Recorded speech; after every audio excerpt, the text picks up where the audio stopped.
it's relevant today. It's relevant today. There's still police brutality. Not all officers are on that side of the story, but this is still going on. Racial tension. It's all kind of still, it's almost like a 360 in a scary way.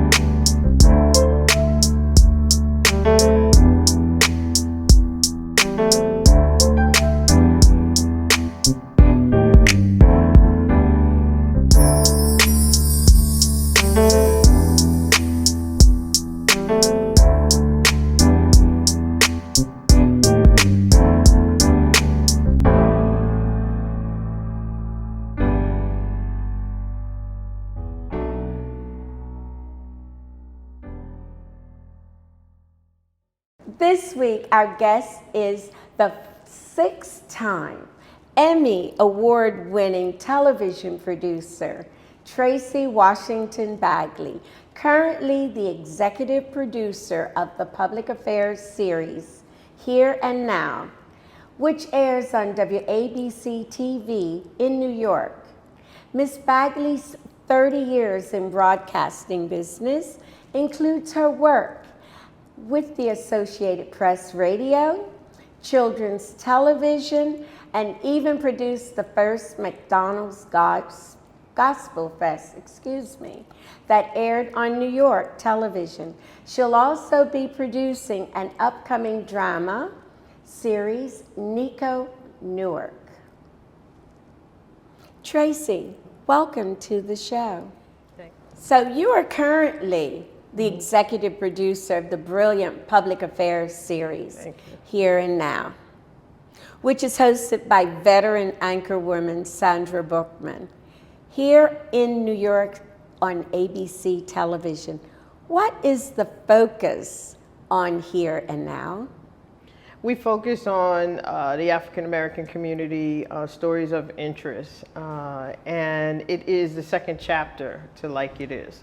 A lot of our viewers at first, they were a little upset because they didn't want us to change the name Like It Is, because we air the same time slot that Like It Is aired for decades. But Gil was brilliant. He had ownership to his program. And so whenever he would record a show, once it aired, it went into his archives. And so we couldn't keep the name, we had to change the name. And there was a selection process. We had all of our eyewitness news anchors and reporters who were interested in hosting a show as a second chapter to Like It Is. And Sandra Bookman was one of those who auditioned.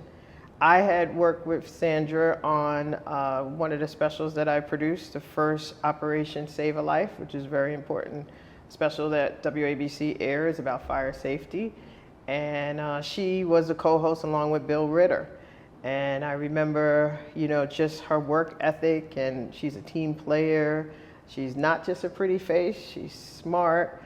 And I started thinking, you know, it might be a good time to select a female host for our program. Because I truly believe that no one could really step in Gil Noble's shoes. So I said, perhaps a female host they may warm up to.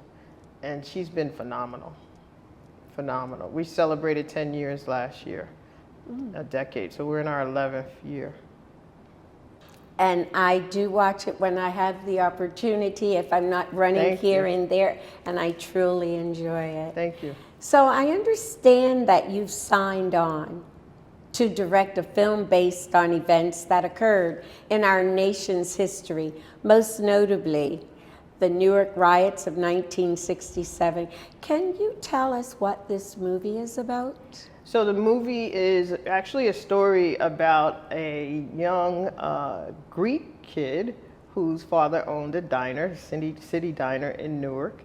He develops a friendship with an African American kid who lives in nearby projects, and they're kids who happen to become friends. But the friendship develops during a tumultuous time when a Newark cab driver was beaten by a police officer, which ignited the riots in 1967. So it's based on a true story, and you get to see how that friendship unfolds during one of the worst times in the city of Newark. And that is something.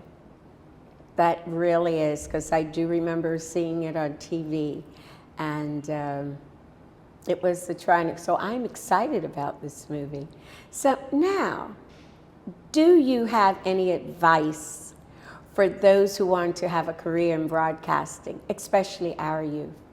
I think most importantly, starting with the school that a student selects, it has to be a college, university that's really going to prepare them to compete.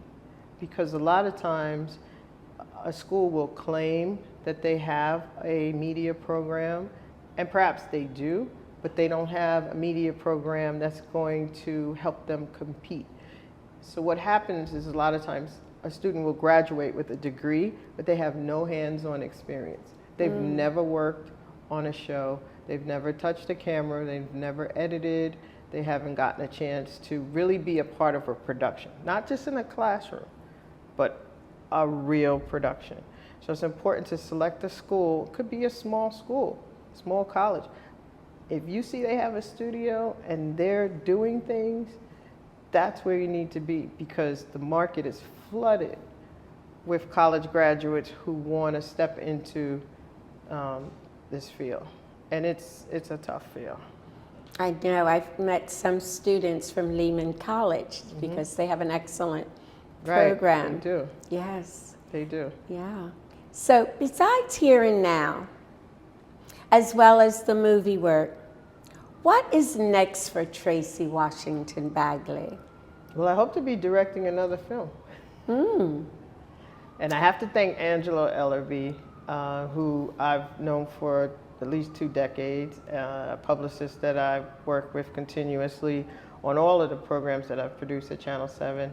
And I think somewhere along the lines he heard me say that, you know, I had aspirations to direct at some point, not just a documentary, but a film, short film, or who knows, a series. So hopefully I'll do more of that. And I really like sinking my teeth into documentaries that are going to give an audience something to think about and give them information or an issue of importance that I feel needs attention. So I think what I'm doing now, I'd like to do more of. And before we go, I just want to say thank you to Angela Ellerby, who actually I've worked with for at least 2 decades. He's a publicist that I have a great relationship with, and we've booked guests on many different shows. And somewhere along the line, I think he heard me say I'd like to direct, and he connected me with Nick DeCiprius, who the story is based on, Nico Newark, and also Ryan Sinclair, that's a producer of the film. I sneaked a peek to look at them. I'm glad. Yes, We're excited. I did. Yes, I'm excited about it because that's a part of history people do not know, but it's history repeating itself. Right. And it's relevant today. It's relevant today. There's still police brutality. Not all officers are on that side of the story, but this is still going on. Racial tension. It's all kind of still, it's almost like a 360 in a scary way. And a lot of times I think the kids are forgotten in terms of like, okay, what are they thinking about when they see, people protesting or even rioting? What's going through their minds and how are they affected? Yeah, because some of the kids that I've spoken to think that what is happening now is new. They don't realize, as you said, it's a 360. If you change the names of a city, right, you will capture it all over. Now, I know you said what would that documentary be or that film you'd like to be? Just the 4th, what would you like it to be after Nico's Newark? Because you seem to be doing 3 and 4 things at one time, so. I've thought about focusing in on a lot of issues that affect Black women and issues that are of importance to Black men. So the Black family, in a sense, I think there are so many myths surrounding the Black family and stereotypes. And so I like to pull out some of the stories that we don't hear much about. I think that's important.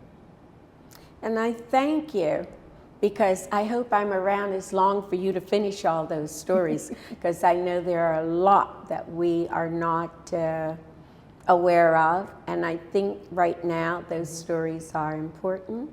I think they're important for the children. You don't have the history in the classes. History is being erased and rewritten, and to actually see it, we need someone like you.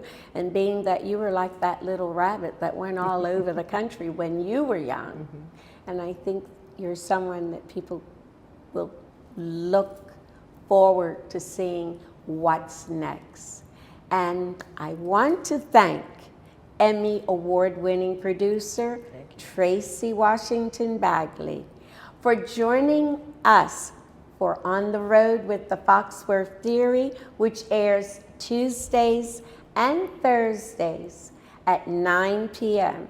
I am Eugenia Foxworth. Thank you for watching. Hi, this is Eugenia Foxworth. Thank you so much for tuning into the Foxworth Theory. We are celebrating going into our 3rd season. Can you believe that? We are opening our doors to sponsorships for the Foxworth Theory. For more information, go to thefoxworththeory.com or email us at pr@thefoxworththeory.com. Thank you.